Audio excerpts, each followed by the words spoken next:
Méditation du 10 décembre. Forte. Il m'a dit, ma grâce te suffit car ma puissance s'accomplit dans la faiblesse. Je me glorifierai donc bien plus volontiers de mes faiblesses, afin que la puissance de Christ repose sur moi. 2 Corinthiens 12, verset 9.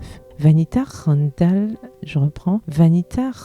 Risner est une écrivaine que j'admire non seulement pour son talent, mais aussi pour son exemple. Lorsque Vanita avait une vingtaine d'années, sa vie était parfaite. Elle avait obtenu son diplôme avec mention, avait un excellent travail et avait formé une belle famille. Vanita dit que, d'un point de vue humain, sa vie était un succès. Mais lorsqu'elle a eu 30 ans, tout a changé. Son mariage est entré en crise. L'un de ses enfants est mort. Vanita a fait 4 fausses couches et on lui a diagnostiqué un syndrome post-polio. Elle s'est donc consacrée à l'enseignement à domicile de ses enfants et à la préparation de repas délicieux et nutritifs. Malgré tout cela, elle a toujours eu le sentiment de réussir, mais d'une manière différente. Mais quand elle a atteint la quarantaine, tout s'est écroulé. Son mari l'a quittée pour une autre, disant qu'elle n'était pas une bonne épouse. Et ses enfants se sont détournés de Dieu, l'accusant de ne pas être une bonne mère. Vanita commente. Tout ce pourquoi j'avais travaillé a disparu. Les choses auxquelles je tenais, il n'y avait pas un seul fil de réussite auquel je pouvais m'accrocher. Cependant, elle pense que son échec s'est transformé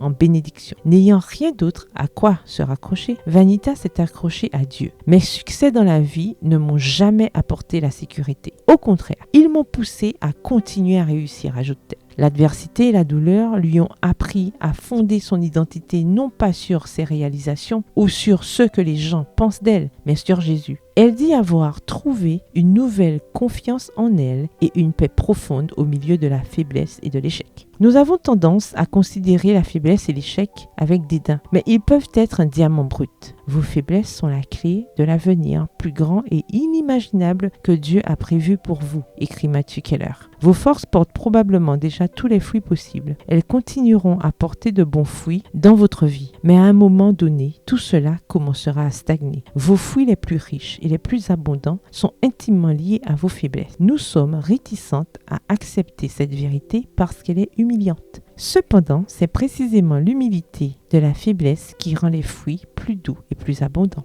Prière, Seigneur, mes faiblesses physiques, mentales et spirituelles sont des avenues pour ta grâce. Aujourd'hui, en toute humilité, j'accepte mes limites. Montre-moi ce que tu peux faire avec elles. Amen. Bonne journée et que l'Éternel vous bénisse.